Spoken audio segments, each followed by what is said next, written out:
ഒന്ന് രാജാക്കന്മാരുടെ പുസ്തകം 21-ാം അധ്യായം. അതിൻ്റെ ശേഷം സംഭവിച്ചത്, ഇസ്രായേലിനായ നാബോത്തിന് ഇസ്രായേലിൽ ശമര്യ രാജാവായ ആഹാബിൻ്റെ അരമനയുടെ സമീപത്ത് ഒരു മുന്തിരിത്തോട്ടമുണ്ടായിരുന്നു. ആഹാബ് നാബോത്തിനോട്, നിന്റെ മുന്തിരിത്തോട്ടം എനിക്ക് ചീരത്തോട്ടമാക്കുവാൻ തരേണം. അതെൻ്റെ അരമനയ്ക്ക് സമീപമല്ലോ. അതിന് പകരം ഞാൻ അതിനേക്കാൾ വിശേഷമായൊരു മുന്തിരിത്തോട്ടം നിനക്ക് തരാം. അല്ല, നിനക്ക് സമ്മതമെങ്കിൽ ഞാൻ അതിൻ്റെ വില നിനക്ക് പണമായിട്ട് തരാമെന്ന് പറഞ്ഞു. നാബോത്ത് ആഹാബിനോട്, ഞാൻ എൻ്റെ പിതാക്കന്മാരുടെ അവകാശം നിനക്ക് തരുവാൻ യഹോവ സംഗതി വരുത്തരുതേ എന്ന് പറഞ്ഞു. ഇസ്രായേലിനായ നാബോത്ത്, എൻ്റെ പിതാക്കന്മാരുടെ അവകാശം ഞാൻ നിനക്ക് തരികയില്ല എന്ന് തന്നോട് പറഞ്ഞ വാക്കു നിമിത്തം ആഹാബ് വ്യസനവും നീരസവും പൂണ്ട് തൻ്റെ അരമനയിലേക്ക് ചെന്നു. ഭക്ഷണം ഒന്നും കഴിക്കാതെ കട്ടിലിന്മേൽ മുഖം തിരിച്ചു കിടന്നു. അപ്പോൾ അവൻ്റെ ഭാര്യ യെസബേൽ അവൻ്റെ അടുക്കൽ വന്ന്, ഭക്ഷണമൊന്നും കഴിക്കാതെ ഇത്ര വ്യസനിച്ചിരിക്കുന്നത് എന്തെന്ന് അവനോട് ചോദിച്ചു. അവൻ അവളോട്, ഞാൻ ഇസ്രായേലിനായ നാബോത്തിനോട്, നിന്റെ മുന്തിരിത്തോട്ടം എനിക്ക് വിലയ്ക്ക് തരേണം. അല്ല, നിനക്ക് സമ്മതമെങ്കിൽ അതിനു പകരം വേറെ മുന്തിരിത്തോട്ടം ഞാൻ നിനക്ക് തരാമെന്ന് പറഞ്ഞു.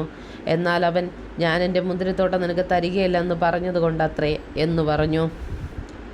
അവൻ്റെ ഭാര്യ യെസബേൽ അവനോട്, നീ ഇന്ന് ഇസ്രായേലിൽ രാജ്യഭാരം വഹിക്കുന്നുവോ? എഴുന്നേറ്റ് ഭക്ഷണം കഴിക്കുക, നിന്റെ മനസ്സ് തെളിയട്ടെ. ഇസ്രായേലിനായ നാബോത്തിൻ്റെ മുന്തിരിത്തോട്ടം ഞാൻ നിനക്ക് തരുമെന്ന് പറഞ്ഞു. അങ്ങനെ അവൾ ആഹാബിൻ്റെ പേർ വെച്ച് എഴുത്തുമെഴുതി അവൻ്റെ മുദ്ര കൊണ്ട് മുദ്രയിട്ട് എഴുത്ത് നാബോത്തിൻ്റെ പട്ടണത്തിൽ പാർക്കുന്ന മൂപ്പന്മാർക്കും പ്രധാനികൾക്കും അയച്ചു. എഴുത്തിൽ അവൾ എഴുതിയിരുന്നത് എന്തെന്നാൽ, നിങ്ങളൊരു ഉപവാസം പ്രസിദ്ധമാക്കി നാബോത്തിനെ ജനത്തിൻ്റെ ഇടയിൽ പ്രധാന സ്ഥലം കൊടുത്ത് ഇരുത്തുവീൻ. നീചന്മാരായ രണ്ടാളുകളെ അവനെതിരെ നിർത്തി അവൻ ദൈവത്തെയും രാജാവിനെയും ദുഷിച്ചെന്ന് അവന് വിരോധമായി സാക്ഷ്യം പറവീൻ. പിന്നെ നിങ്ങൾ അവനെ പുറത്തു കൊണ്ടുചെന്ന് കല്ലെറിഞ്ഞു കൊല്ലേണം.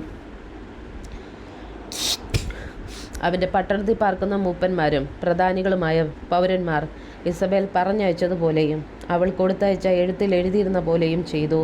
അവർ ഉപവാസം പ്രസിദ്ധം ചെയ്തു നാബോത്തിനെ ജനത്തിനിടയിൽ പ്രധാന സ്ഥലത്തിരുത്തി. നീചന്മാരായ രണ്ടാളുകൾ വന്ന് അവൻ്റെ നേരെ ഇരുന്നു.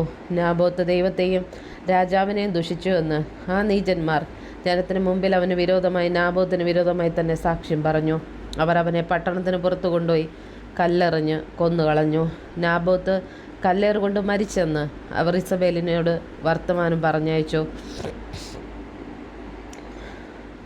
നാബോത്ത് കല്ലേറുകൊണ്ട് മരിച്ചെന്ന് ഇസബേൽ കേട്ടപ്പോൾ അവൾ ആഹാബിനോട്, നീ എഴുന്നേറ്റ് നിനക്ക് വിലയ്ക്ക് തരുവാൻ മനസ്സില്ലാത്ത ഇസ്രായേലിനായ നാബോത്തിൻ്റെ മുന്തിരിത്തോട്ടം കൈവശമാക്കിക്കൊള്ളുക. നാബോത്ത് ജീവനോടെ ഇല്ല, മരിച്ചുപോയി എന്ന് പറഞ്ഞു.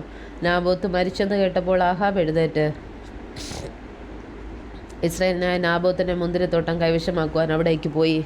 എന്നാൽ യഹോവയുടെ അരുളപ്പാട് തിശ്ബിനായ ഏലിയാവിനുണ്ടായതെന്തെന്നാൽ, നീ എഴുന്നേറ്റ് ശമര്യയിലെ ഇസ്രായേൽ രാജാവായ ആഹാബിനെ എതിരേൽപ്പാൻ ചെല്ലുക. ഇത് അവൻ നാബോത്തിൻ്റെ മുന്തിരിത്തോട്ടം കൈവശമാക്കുവാൻ അവിടേക്ക് പോയിരിക്കുന്നു. നീ അവനോട്, നീ കുല ചെയ്യുകയും കൈവശമാക്കുകയും ചെയ്തു എന്ന് യഹോവ ചോദിക്കുന്നു. നായ്ക്കൾ നാബോത്തിൻ്റെ രക്തം നക്കിയ സ്ഥലത്ത് വെച്ച് തന്നെ നിന്റെ രക്തവും നക്കിക്കളയുമെന്ന് യഹോവ കൽപ്പിക്കുന്നെന്ന് നീ അവനോട് പറക. ആഹാബ് ഏലിയാവോട്, എൻ്റെ ശത്രുവെ, നീ എന്നെ കണ്ടെത്തിയോ എന്ന് പറഞ്ഞു. അതിനവൻ പറഞ്ഞത് എന്തെന്നാൽ, അതെ, ഞാൻ കണ്ടെത്തി. യഹോവയ്ക്ക് അനിഷ്ടമായുള്ളത് ചെയ്യുവാൻ നീ നിന്നെ തന്നെ വിറ്റ് കളഞ്ഞതുകൊണ്ട് ഞാൻ നിന്റെ മേൽ അനർത്ഥം വരുത്തും. നിന്റെ അശേഷം നിർമൂലമാക്കി ഇസ്രായേലിൽ ആഹാബിനുള്ള സ്വതന്ത്രനും അസ്വതന്ത്രനുമായ പുരുഷപ്രജയൊക്കെയും ഞാൻ നിഗ്രഹിച്ചു കളയും. നീ എന്നെ കോപിപ്പിക്കുകയും ഇസ്രായേലിനെ കൊണ്ട് പാപം ചെയ്യിക്കുകയും ചെയ്തതുകൊണ്ട് ഞാൻ നിന്റെ ഗ്രഹത്തെ നെബാത്തിൻ്റെ മകനായ യൊരെബയാമിൻ്റെ ഗ്രഹത്തെ പോലെയും അഹിയാവിൻ്റെ മകനായ ബേശയുടെ ഗ്രഹത്തെ പോലെയും ആക്കും. ഇസബേലിനെ കുറിച്ച് യഹോവ അരുളി ചെയ്തത്, നായ്ക്കൾ ഇസബേലിനെ ഇസ്രായേലിൻ്റെ മതിലിനരികെ വെച്ച് തിന്നുകളയും. ആഹാബിൻ്റെ സന്തതിയിൽ പട്ടണത്തിൽ വെച്ച് മരിക്കുന്നവനെ നായ്ക്കൾ തിന്നും, വയലിൽ വെച്ച് മരിക്കുന്നവനെ ആകാശത്തിലെ പക്ഷികൾ തിന്നും.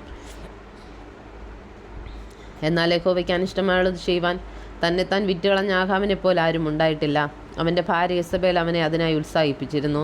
യഹോവ ഇസ്രായേൽ മക്കളുടെ മുമ്പിൽ നിന്ന് നീക്കിക്കളഞ്ഞ അമോര്യർ ചെയ്തതുപോലെയൊക്കെയും അവൻ വിഗ്രഹങ്ങളെ ചെന്ന് സേവിച്ച് മഹാമ്ലേച്ഛത പ്രവർത്തിച്ചു. ആഹാബ് വാക്ക് കേട്ടപ്പോൾ വസ്ത്രം കീറി തൻ്റെ ദേഹം പറ്റെ രട്ടെടുത്തുകൊണ്ട് ഉപവസിച്ചു. രട്ടിൽ തന്നെ കിടക്കുകയും സാവധാനമായി നടക്കുകയും ചെയ്തു. അപ്പോൾ യഹോവയുടെ അരുളപ്പാട് തിശ്ബിനായ ഏലിയാവിനുണ്ടായി, ആഹാബ് എൻ്റെ മുമ്പാകെ തന്നെ താൻ താഴ്ത്തിയത് കണ്ടുവോ? അവൻ എൻ്റെ മുമ്പാകെ തന്നെ താൻ താഴ്ത്തിയതുകൊണ്ട് ഞാൻ അവൻ്റെ ജീവകാലത്ത് അനർത്ഥം വരുത്താതെ അവൻ്റെ മകൻ്റെ കാലത്ത് അവൻ്റെ ഗ്രഹത്തിന് അനർത്ഥം വരുത്തുമെന്ന് കൽപ്പിച്ചു.